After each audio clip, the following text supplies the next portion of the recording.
자, 여러분. 오늘 우리가 파헤쳐 볼 이야기는요. 진짜 흥미로우면서도 좀 기가 막힌 역설에 관한 겁니다. 생각해 보세요. 우리는 살면서 단 한 번도 잃어버린 적 없는 무언가를 찾겠다고 진짜 온 사방을 헤매고 다니거든요. 그러다 결국 아주 먼 곳을 뺑뺑 돌고 나서야 처음에 출발했던 바로 그 자리로 돌아오게 됩니다. 이게 바로 오늘 우리가 심층 해설해 볼 귀환의 심리학입니다. 이미 우리 곁에 찰떡같이 붙어있는 진실을 찾는 여정, 지금 바로 시작하겠습니다. 그런데 여러분, 혹시 그런 생각 안 해보셨어요? 왜 우리는 꼭 삶의 정답이나 진실 같은 것들이 엄청나게 깊고 막 비밀스러운 곳에 꽁꽁 숨겨져 있을 거라고 굳게 믿는 걸까요? 우리의 진짜 모습이나 해결책을 찾으려면 꼭 피땀 흘려가며 땅을 파헤쳐야만 하는 걸까요? 오늘 우리가 풀어갈 이 미스터리의 실마리는요, 에드가 앨런 포의 아주 유명한 단편소설에서부터 시작해보려 합니다.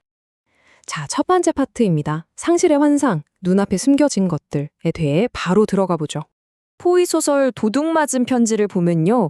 경찰들이 이 사라진 편지를 찾겠다고 그야말로 난리를 칩니다. 방바닥을 다 뜯어내고 가구의 비밀 공간이란 공간은 샅샅이 뒤집어 엎죠. 그런데 탐정 듀팽은 어땠을까요? 그냥 누구나 흔히 볼 수 있는 책상 위, 완전히 떡하니 개방된 곳에서 그 편지를 너무나 손쉽게 찾아냅니다. 여기서 우리가 주목해야 할 진짜 흥미로운 포인트가 바로 이겁니다. 이른바 지각의 맹점이죠. 경찰들은 범인은 무조건 엄청 깊숙한 곳에 숨길 거야 라는 그들만의 착각, 그 전제에 완전히 갇혀 있었던 거예요. 반면에 듀팽은 사물을 본 게 아니라 숨긴 사람의 마음을 꿰뚫어 본 거죠. 여러분, 우리 삶도 진짜 똑같습니다. 우리가 맨날 찾아 헤매는 그 잃어버린 자아라던가 삶의 진실? 그거 절대 저 멀리 깊은 곳에 숨어 있지 않아요. 매일 반복되는 내 감정, 아주 오래된 상처, 무심코 하는 일상적인 습관들 속에 정말 노골적으로 우리 눈앞에 딱 숨겨져 있다는 거죠. 다음으로 넘어가 볼까요? 두 번째, 보기 위한 여정, 교육으로서의 방황입니다. 어릴 때 다들 파랑새 이야기 읽어보셨죠? 아이들이 행복을 뜻하는 파랑새를 찾겠다고 집을 떠나서 정말 온갖 생고생을 다 하잖아요. 그런데 막상 집에 돌아와 보니까 세상에 파랑새가 처음부터 자기들 새장 안에 얌전히 있었던 겁니다. 그럼 여기서 질문 하나 드릴게요. 그 길고 험난했던 여행은 그냥 쓸데없는 시간 낭비였을까요? 완전히 헛수고였을까요? 절대 아닙니다. 파랑새는 늘 그 자리에 있었지만요. 여행을 떠나기 전에 아이들에게는 그 파랑새를 알아볼 눈이 애초에 없었던 거예요. 그러니까 그 방황은 바깥에서 새를 잡아오기 위한 게 아니라 늘 내 곁에 있던 그 새를 비로소 알아볼 수 있도록 내 의식 수준을 확 끌어올리는 아주 필수적인 교육 과정이었던 셈이죠. 이게 사실 성경에 나오는 탕자의 비유하고도 기가 막히게 맞아떨어집니다. 집을 떠나서 재산 다 날리고 바다까지 추락한 그 아들 이야기. 다들 아시죠? 이게 단순히 도덕적으로 타락했다거나 벌을 받았다는 얘기가 아니에요. 여기서 잠깐 카르마의 진짜 의미를 한번 짚고 넘어가 보죠. 흔히 카르마 하면 무시무시한 형벌이나 업보라고 생각하기 쉬운데 사실 그게 아닙니다. 카르마는 우리 영혼이 예전에는 도저히 보지 못했던 걸 마침내 볼 수 있도록 도와주기 위해 설계된 일종의 정복 축적 과정이거든요. 그러니까 탕자가 겪은 그 끔찍한 고통은 자신이 떠나온 집이 얼마나 큰 은총의 공간이었는지 온몸으로 깨닫기 위해 꼭 거쳐야만 했던 아주 귀중한 데이터 수집 과정 그 자체였던 겁니다. 자, 이어서 세 번째 이야기입니다. 내면에 숨겨진 보석, 법화경을 살펴볼게요. 방금 서양 이야기들을 좀 해봤는데 이번엔 동양으로 넘어와 볼까요? 불교의 법화경을 보면 정말 소름 돋게 비슷한 비유가 나옵니다. 평생을 거지처럼 찢어지게 가난하게 떠돌아다니는 남자가 하나 있어요. 근데 이 사람 옷자락 안쪽에 어마어마한 값어치의 보석이 떡하니 꿰매져 있었던 겁니다. 본인만 그걸 새카맣게 몰랐던 거죠. 여기서 진짜 문제는 보석이 없었던 게 아니에요. 보석이 이미 나한테 있다는 사실을 스스로 깨닫지 못했다는 겁니다. 우리도 평소에 그렇잖아요. 맨날 난 왜 이렇게 부족할까? 내 인생은 왜 길을 잃었을까? 하면서 끊임없이 나 자신을 결핍의 관점으로만 보려고 하죠. 하지만 우리가 애타게 찾는 그 더 높은 수준의 자아, 그 빛나는 보석은 이미 우리 안에 완벽하게 주어져 있습니다. 단지 우리의 불안감이나 해묵은 습관들이 그 위를 먼지처럼 덮고 있을 뿐이에요. 자, 여기까지 오면 정말 신기한 점이 하나 보입니다.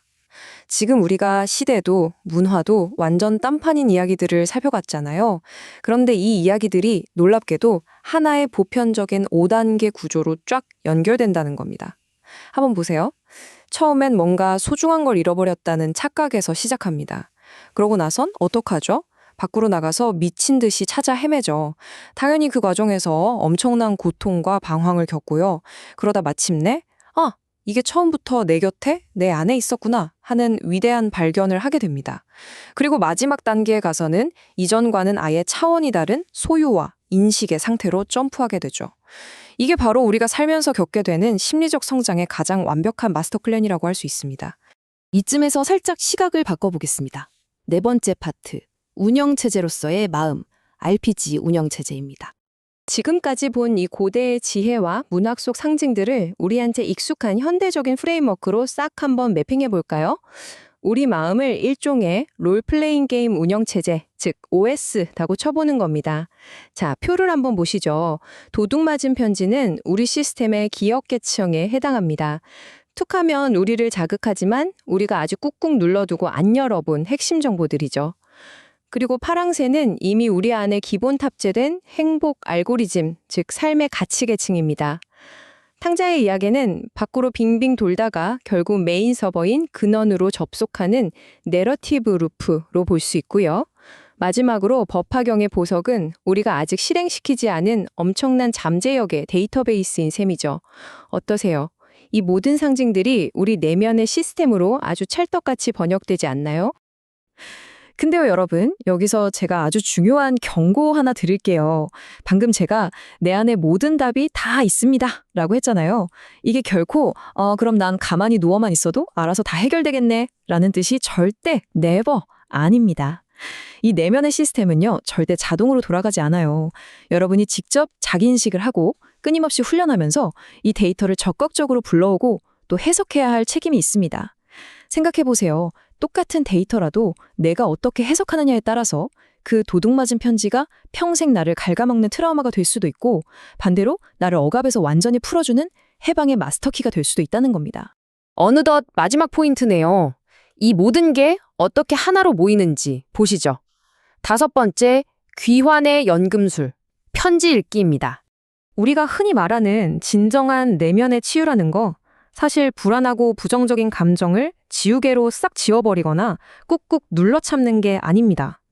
진짜 치유는요, 툭하면 나를 발끈하게 만들고 과잉 반응하게 만드는 그 방화쇠들, 그 안에 숨겨진 진짜 편지의 내용을 드디어 또렷하게 읽어내는 겁니다. 무언가를 잃어버리고 바깥 세상을 헤매고 그로 인해 뼈저리게 고통받는 그 경험들, 그게 불필요한 게 아니라 궁극적인 깨달음을 얻기 위해 아주 정확하게 반드시 거쳐야만 하는 연금술의 과정이었던 거죠. 결론적으로 진리는 잃어버렸던 게 아닙니다. 아, 내가 그걸 잃어버렸구나라고 굳게 믿었던 그 착각의 의식을 온전히 통과한 뒤에야 비로소 진짜 진리가 우리 눈앞에 그 눈부신 모습을 드러내는 겁니다. 자, 여기까지 엄청난 이야기들을 쭉 나눠봤는데요. 이제 이걸 그냥 이론으로만 놔두지 말고 우리 자신한테 직접 뼈 때리는 질문들을 좀 던져보자고요. 여러분, 지금 정말로 진실을 잃어버리셨나요? 아니면 단지 그 진실을 알아볼 눈을 잃어버린 것 아닐까요? 여러분이 찾는 파랑새가 도저히 닫을 수 없는 저 멀리 있는 걸까요? 아니면 지금 여러분의 마음이라는 집이 아직 푹 쉴 수 있는 안식처가 되지 못한 걸까요? 여러분이 찾아 헤매는 그 편지, 진짜 찾지도 못할 곳에 꽁꽁 숨겨져 있나요? 아니면 매일같이 지겹게 반복되는 여러분의 감정적 습관 한가운데에 아주 버젓이 노골적으로 놓여 있나요? 과거에 좀 방황했다고 아직도 스스로를 매질하고 벌 주고 계십니까? 아니면 이제 그 소중한 데이터들을 싹 다 챙겨서 드디어 나의 중심으로, 집으로 돌아올 시간인가요? 여러분, 방황은 절대 실패가 아닙니다. 그것은 우리가 진짜 깨어있는 상태로 내 중심으로 돌아오기 위해 꼭 필요했던 아주 완벽한 준비운동 같은 거예요. 그러니까 이제 두려워하지 마세요. 여러분 내면에 있는 그 편지 피하지 말고 똑바로 직시해서 읽어내십시오. 내 일상 속에 얌전히 앉아있는 파랑새를 이제는 알아보시고 그 길고 길었던 외부의 방황을 끝낸 다음 존재의 중심으로 돌아오세요. 그리고 여러분 옷자락에 꿰매져 있던 그 눈부신 보석, 이제는 적극적으로 꺼내서 쓰실 때입니다. 자, 그렇다면 여러분의 마음이라는 이 거대하고 복잡한 운영체제 속에서 오늘 당장 용기 내어 열어봐야 할 여러분만의 도둑맞은 편지는 과연 무엇입니까?